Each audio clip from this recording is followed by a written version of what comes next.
Alright folks, I'm back. Bill Hoy here. YouTube channel, What in the World's Going on 1. I'm here with another video. And the title of this video is going to be I was in a death cult. I was in a death cult. I was in a cult, folks. I was in a cult. I was a member in a death cult. That's going to be the title of this video. I was a member in a death cult. And the name of the cult was the U.S. military. And I was in the Army Infantry about 25 years ago. I'm not a veteran. I received a general discharge after 1 year and 8 months.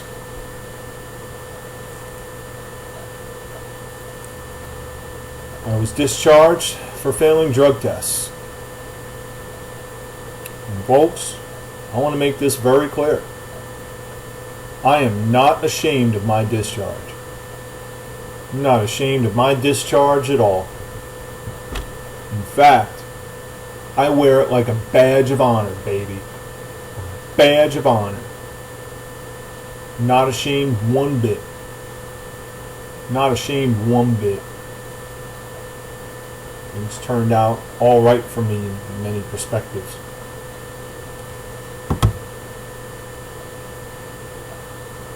I am absolutely proud to be unfit to serve in a death cult. Proud. Well, this was a long time ago. But I wasn't proud at the time. I'll admit that I was very insecure about what happened, but not anymore. Fully secure with it, and I don't care what anybody says. I'll tell anybody I got a general discharge. I'm not ashamed of not having an honorable discharge. I'm not ashamed at all. Not ashamed at all. Because I'll tell you why, folks. Because there's nothing honorable about being a blind order follower. Nothing honorable about being a blind order follower.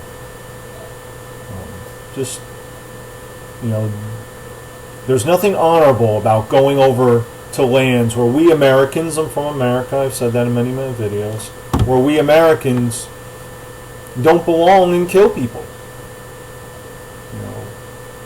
There's nothing honorable about going over to lands where we Americans don't belong and kill people, take the resources that those people need, pollute their lands, and risk putting our own health, us Americans, and health and well-being at risk. Risk putting our health and well-being at risk. Once again, I've said this a couple times, but I am not a supporter of other militaries.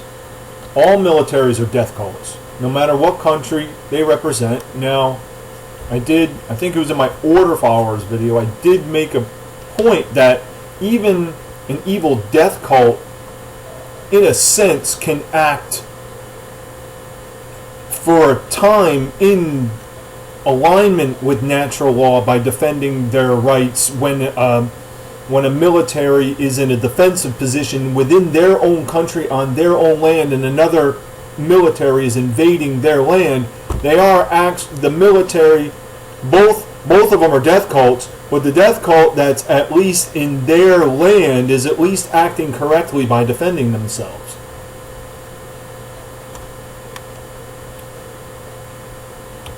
Nothing honorable about being a blind order follower, folks. There's nothing honorable about you with your honorable discharge. Nothing honorable about you. Blindly following orders, at least there's nothing honorable about the discharge you received and what you did while you're in the military. People can change when they come out. But,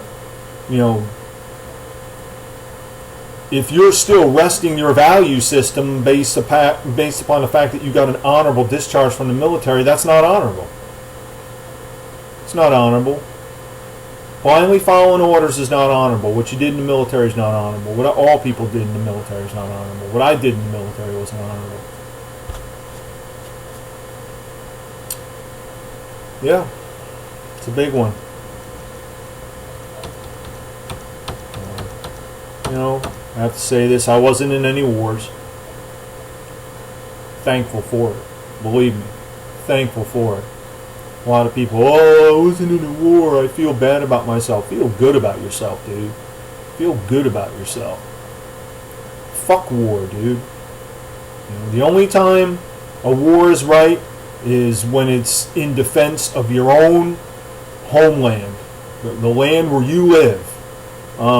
You know what? This is good to mention. I suggest everybody watch the movie Red Dawn. It's with Patrick Swayze, Charlie Sheen, a couple other actors, you know, Jennifer Grey. I forget, you know, the young girl from Back to the Future. What's his name? Another guy, C. Thomas Howell. And there's a couple, you know, actors in there, reputable. I mean, like Wiley. You know. For the time, it was back in the 80s. I think it was made in 1984. And the title of the movie was Red Dawn. And in the movie, there's a part where, see, what happens is a bunch of young people, most of them in high school, they, you know, the U.S. was attacked and they ran into the woods to hide. And one of the individuals whose father was like the mayor of the town, his father convinced him to wear a bug, and they it was the Soviets that invaded, the Soviets and the Cubans that invaded, and they were, you know, they found out, the Soviets found out where the young people were hiding, and they attacked them. And after the attack, the young kids won. They fought them off, but they found that one of their group was bugged, and they also captured one of the Soviets. And there was a part where they're out in the field, and they had both the Soviet and the kid who was bugged standing together, and they were going to execute him. And Patrick Swayze, Jed, was getting ready to shoot the Russian guy, and Charlie Sheen says to him, you know, what's the difference between them and us? You know, killing's wrong. We shouldn't just kill him. You know, what's the difference between them and us? And Patrick Swayze said, we live here. And he executed him, which is a wrong action. You know, he did initiate an act of aggression while that individual was not aggressing towards him. But it's a very strong point. You know, once again, Charlie Sheen said, what's the difference between them and us, the Russians and us Americans? And Patrick Swayze says, we live here, meaning, you know, this is our land and they invaded our land. We have the right to kill them, to defend ourselves against them. I mean, executing someone, that's a little bit different of a story. It's a lot different of a story. But the point I'm trying to make here is that, you know, Patrick Swayze said, we live here. That's the difference. You know, that's the difference here, folks. You know, we Americans are going over the lands where we don't belong. And we're killing people, we're taking their resources, and, you know, our own soldiers' health and well-being are at risk as well. Like I said, I was not in any wars, and I'm thankful for it. And I'm glad to not have to live with the memories of my friends being killed and myself killing people, including possibly children, having to live with that. Once again, folks, I've said this on several of my videos, 22 veterans a day are committing suicide, and nobody truly cares. Because anyone who really, truly cares is someone who would say, we need to stop this. How do we stop this? We stop the wars. That's how we stop this. We stop, you know, we Americans stand up and say no more to these wars. We Americans stand up and say, no, my child will not join your military. That's what we do. And that ain't never going to happen. At least not from what I see under the current paradigm. Too many people blindly worshiping. Too many people blindly worshiping. So, while I was an enthusiastically obedient dog soldier, I still had some semblance of individuality buried deep within my psyche. And I felt that no one had the right to tell me what I can put into my body on my own spare time, as long as I'm not affecting my job performance. As long as I'm not under the influence of something and that's affecting my job performance, what I do on my spare time is my business. Not to mention, I'm going off to fight and die in a war. Why can't I, use a drug that they say I'm not allowed to use? And, that's a big one, folks. I'm about 11 minutes in here, and I want to get into how is the military a death cult. That's really, there's a lot of content there. But I'll just start it out here. How is the military a death cult? What makes it a death cult? What makes it a cult? What makes it a cult? Well, what makes it a death cult? Well, do some research for yourself. Just look at the totality of deaths that result from wars. Look at the totality of deaths that result from wars. Look at the veteran suicides. Look at the civilian deaths that result that have resulted just from the recent so-called war on terror. Look up Gulf War syndrome. Research the U.S. and other militaries' engagement in weather modification programs and weather warfare tactics, and the deaths and suffering that result from these programs. Not to mention the fact that these programs are literally guaranteeing that none of us have a future.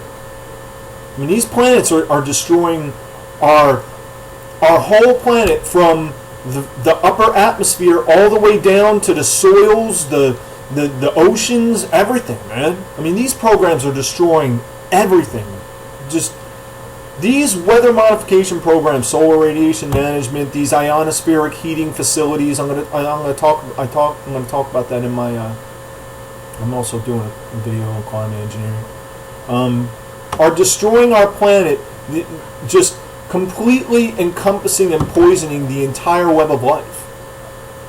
And our U.S. military, the largest military in the world, is the largest engager in these programs, but other militaries are engaging in it too. The Russian and Chinese. Look up Fox News. Chinese military creates snowstorms. Fox News covered that. But I guess Fox News, doesn't want to extrapolate that to our military. That's not going to happen. So, where are we at? Getting close. When I was in basic training, I remember how the drill sergeants would turn the recruits against each other to the point where there was violence between recruits. It's like I talked about in the Order Followers video about what happened on, I'm pretty sure it was the movie Full Metal Jacket. How they beat Private Pyle with the locks and the socks and stuff, and that didn't happen, but people were getting beat on with fists, stuff like that, man. And once again, what is that? That's a cult mind control tactic. It's a mind control tactic. It's called divide and conquer. It wasn't about uniting us recruits together. It was about getting us to fight amongst each other. That's how you conquer people. You get people to fight amongst each other, and then they're easy to conquer. A bunch of people in fear. That's what it was. Bunch of people in fear. And I did touch on that. And I tell you, man, I remember how the drill sergeants would mock and laugh at us at how stupid and dumb we were. They used to get a laugh out of it, laughing at how stupid we were. It's a shame. It's a shame that we would reduce ourselves like that. It's pathetic. It's pathetic. It's pathetic that I actually wanted to be a part of that. It's pathetic that I wanted to be a part of that. But I'm going to just keep these videos at 15 minutes for now, and I'll be back with, I was a member of a death cult in the next one, part 2.